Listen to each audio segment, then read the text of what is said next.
Okay, it's going to be a preview of WrestleMania 36. This is going to be a two-night event coming up this weekend. And yeah, this is going to be a very interesting weekend to see how things play out. You know, we've never really had a WrestleMania that's facing these kind of challenges. So it should be very interesting. It's tough to predict how great of a show this is going to be.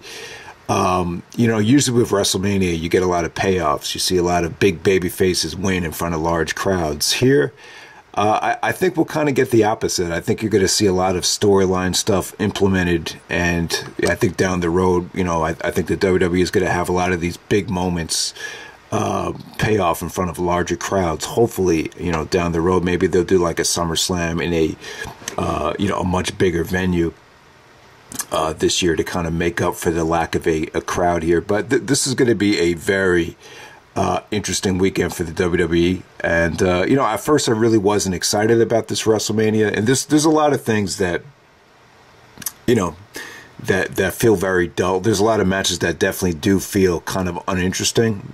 But hey, there's a lot to choose from here. And there's a lot of good on here as well.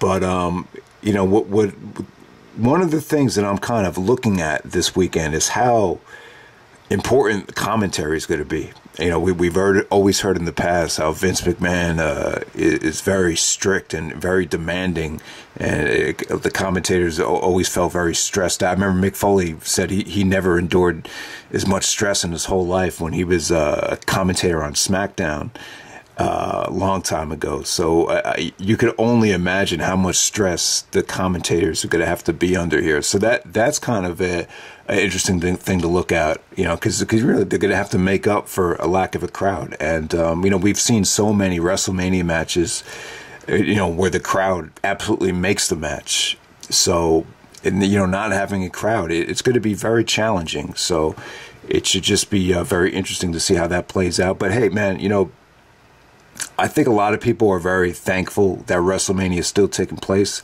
I think it's going to do very well. There's just not a lot of other good things to look forward to, and the fact that we're still getting WrestleMania, I think it makes people appreciate it that much more. So let me briefly touch on this card. I'm just going to talk about the matches that look extremely attractive here, and I'll briefly touch on some of the lesser matches that, you know, I'm not really that excited about. But like I say, guys, there's a lot to choose from here. The first match I'll talk about, and one of the things here, they haven't separated the cards yet, so which is smart, because I don't think they want you to order both nights. So very smart in that regard, because they put all the best stuff on night 2. A lot of people are going to skip night 1. So I think it's smart not to advertise how they're going to break this up in terms of, you know, making money. So here we go. We got Sami Zayn taking on Daniel Bryan for the Intercontinental Championship. Yeah, great matchup here. Daniel Bryan and Sami Zayn, been a big fan of them for years. And it's kind of funny how much they look alike. You know, that El Generico's taken off the mask and is Sami Zayn. They really have like similar personalities. You could see the connection there. Sami Zayn as a heel has been, you know, behind the mask, you know, since he's taken off that mask. He's really, you know, showing just a lot of, you know, personality. And, yeah, you know, these guys have been wrestling each other for over a decade. You know, we know how great they are. They're still, you know, in their prime, in my opinion. There's been no physical deterioration from either guy from what I've seen. So, you know, there's going to be a lot of X factors. You know, Cesaro, Nakamura, with Sami Zayn at ringside. You know, Drew Gulak. He's kind of becoming like the new protege to Daniel Bryan, so it should be interesting to see how that plays out. You know, there's going to be a lot of interference here, a lot of involvement. I don't think, you know, there's going to be any heel turns, or maybe Drew Gulak can join Sami Zayn's faction. I don't really see that happening right now, maybe down the road. You know, Daniel Bryan does not need the Intercontinental Championship, so I think the victory is more important for Sami Zayn. You know, it's a bigger match for Sami. You know, he's getting over the injury, and you know, I just see this match being a lot more important for Sami Zayn. But hopefully this is just a, you know, one match that produces a lot of, you know, a lot more Daniel Bryan, Sami Zayn matches down the road. I think you could play with this well into the summertime. It's that much of an attractive match. And plus, you got a lot of X factors at ringside. They're definitely going to bring a lot of life to that match. All right, so the next match we'll talk about is Edge versus Randy Orton. This is the match I'm most looking forward to. This is one of the most well-built matches in quite some time at a WrestleMania. And God, I mean, when's the last time you've seen two guys out-promo each other week after week? It's at the point right now, like, who's cut the better promos, Edge or Randy Orton? It's like, it's so hard because they keep on outdoing each other. I mean, you know, Orton's been cutting some of the best promos he's cut in years, and you know, you could definitely feel like Edge has brought the best out of him, and you know, Edge has really come back in better shape and really showing like you know, the type of emotion that's been missing in professional wrestling. So I think a lot of people are excited about this match. You're just worried about how much really Edge can do. You know, these neck injuries are no joke. A lot of guys that had that neck surgery, you know, a lot of, you know, they were forced out of the business in a pretty rocky fashion. So, you know, I'm not expecting Edge to do any crazy bumps here, but the match between, you know, he's working with a safe opponent here. The one thing you got to credit Randy Orton on over the last decade is he's been safe. So I wouldn't worry about Edge's safety here, but, you know, as far as, you know, get WWE getting us invested in something that's emotional and just, yeah, man. So Edge and Orton has just been one of the best built matches in quite some time. You know, I would definitely say that Edge probably needs to go over here. You know, it's his first match back in almost a decade, so it's probably more important for him to win than anybody. But you know, with a match like this, you never really know. You know, I don't know how long Edge is gonna, you know, be around for. You know, we haven't heard anything about how, you know, this is a one-time only match for Edge, or is Edge gonna pull a Shawn Michaels and really come back for good here? You know, you just don't know. All right, so next up you got Kevin Owens and Seth Rollins. I'll talk about this next. You know, this has been the match on Raw. Like they have been building this up all year long. You know, when you think of Raw for this school year, I mean, you really think of them like really kind of dominating the scene. So the match definitely has a lot of build towards it, and I was really happy that Seth Rollins was willing to turn heel. I think we're living in this era right now where guys are afraid to turn heel because they're afraid of losing money. So I was happy that Rollins definitely embraced a heel turn. Not so much of a fan of the faction though, but you know, Owens is a babyface. I think it's worked extremely well because I think Owens is such a student of the WWE and wrestling that he knows how to play a babyface, you know, better than most people, and he's just gotten over very, very well. So this is another attractive match right here. You know, we've seen Kevin Owens and Seth Rollins, you know, main event, you know, Ring of Honor shows almost a decade ago, and now when you look back at their WWE work, you know, I feel like these guys have overachieved. I didn't expect Kevin Owens to have this much success in WWE, and you could argue that Seth Rollins has overachieved. You know, he could, we always heard about CM Punk, you know, being upset about not main eventing WrestleMania, but you know, Seth Rollins has already done that. So, you know, both guys have definitely overachieved, and you know, they've proven that they're both great in the ring, great on the mic.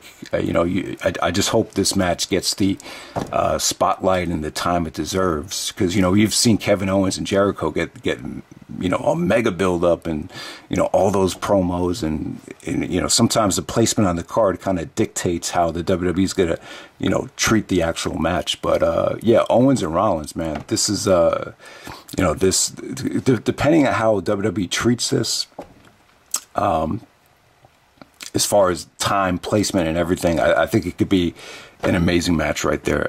So next we have The Undertaker versus AJ Styles in a Boneyard match. Yeah, the Boneyard match kind of leaves me kind of, you just don't know what to expect in that type of environment. But you know, because I was excited to see these guys in the ring. You know, that was like the main selling point for me, because AJ does so much stuff off the top rope, and he does the springboard this, springboard that. You could just see the counters that Taker can do to some of AJ's offense, and but as far as the actual promos go, it's been good. This is more of the American badass Undertaker, which I like. I like kind of the Undertaker being more human, being more real. I've always felt like Taker's badass character was obviously inspired by Stone Cold, and AJ's really kind of attacked the real person here. And I totally forgot about Undertaker's wife, Michelle McCool. When she was wrestling, I remember she used to use the Styles Clash, and that got a lot of heat back in the day. So that kind of, it's kind of coming full circle now. We're finally getting AJ to get his revenge on Undertaker. It's not necessarily over the Styles Clash. It's more about the Undertaker, hanging on too long. And, Undertaker has not wrestled in a very, very long time. I think the last time you saw him really wrestle at a WrestleMania match was maybe against Roman Reigns. The Cena stuff was just kind of a squash. So I'm assuming that the Undertaker feels a lot better and got himself into better shape, because he just couldn't do a lot last couple times we've seen him. So and yeah, it's a boneyard match. So maybe that has a lot to do with why it's a boneyard match. Maybe Taker just doesn't feel confident doing anything in the ring. So it is what it is right there. Hopefully it's a lot of fun. I don't see Undertaker losing another WrestleMania match, to be honest with you. So there we go with that. Next up, we had John Cena versus The Fiend, Bray Wyatt. Oh, man, this is going to be a House of Fun match. Yeah, man. Okay, one of the things I wanted to say about Cena was I just feel like he's at his best when he's in a rhythm, when he's in shape.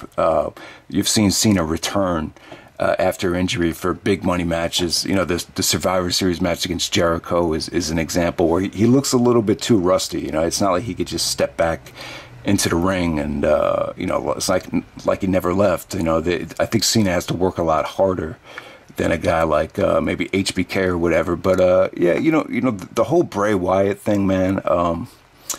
You guys know I was not a big fan of the original Bray Wyatt character. I was kind of happy when he flopped, but this is kind of like a second chance for him, and the WWE's fully got behind him with this new Fiend character. And I don't know. Like, sometimes I'm right, sometimes I'm wrong. I wasn't a big fan of Dean Ambrose in WWE, and you see what's going on with him in AEW, and it's turning out a lot better than expected.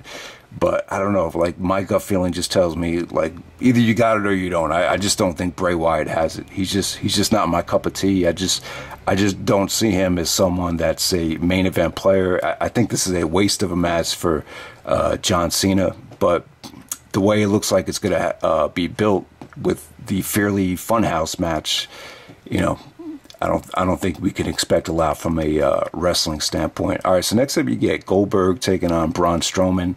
I don't have much interest in Goldberg. Not a big fan of Braun Strowman either. I just don't have a lot to say about the match. Goldberg still has a lot of juice left. I was always under the impression that Triple H and guys like that weren't a big fan of Goldberg, but now that Triple H is in a position of power, he sees Goldberg as a moneymaker, so you got to respect that to a degree. But Braun Strowman, being a substitute teacher here, there's a good chance that they might just pull the trigger on Goldberg and say thanks for coming in. But if you really want to do a Goldberg Roman Reigns big money match down the road, I'd say you probably have to have Goldberg go over and just kind of postpone the original plan. So it should be interesting to see how that plays out. Next up, we have Brock Lesnar taking on Drew McIntyre for the WWE Championship. It's the promos between Paul Heyman coming out there with Brock have been very pedestrian. I don't know. I just feel like Heyman just, you could argue that Heyman is just cutting promos. They don't feel as cutting edge as your typical Paul Heyman promos anymore. I find that aspect of it very boring. But McIntyre. Yeah, McIntyre is a fresh decision. It's a good catch because he's a big man that has really come a long way. He's proved his worth on the independent scene, and he's gotten over with the fans. He's got a great look, and it's an attractive matchup right here. It really is, and I think the match definitely has a lot of juice to it. Brock put on a awesome performance at the Royal Rumble where he tried to go through everybody as the champion, and Michael Cole even said, I don't want to hear anyone bitch about how Brock doesn't defend the title or doesn't work enough, because he's looks awesome tonight. And yeah, Brock looked great there, but still Drew McIntyre eliminated Brock from the Rumble, and that perfectly sets up this match. So I think this has been set up very well. And we're talking about the big moment here. Yeah, I don't see McIntyre winning this match. I think they're going to want his big moment to be in front of fans. So I can see Brock retaining and maybe McIntyre getting the championship victory during the summertime there. So yeah, you got a lot of attractive matches sprinkled throughout this whole show. There's a lot of, the women's matches are really good. So Rhea Ripley and Charlotte Flair. That's kind of the opposite here. You have the established veteran winning the Rumble to challenge, a champion on NXT that doesn't have a lot of exposure. So that's interesting to see how that played out. Becky Lynch and Shayna Baszler. That's another attractive match right there. Shayna looked apparently very dominant at the Elimination Chamber. And she's definitely a great opponent for Becky. Becky feels like she's been kind of watered down since she's been champion. So what better opponent to go against than the rough and tough Shayna Baszler? So that's a pretty attractive matchup right there. Trying to think what else looks pretty good on here. Really not much else. There's a lot of good women's matches. There's a lot of women's matches actually, but yeah, there's actually a triple threat tag match with The Miz and John Morrison. But other than the matches I talked about already, it looks like a pretty good card. So I hope you guys enjoy it. All right.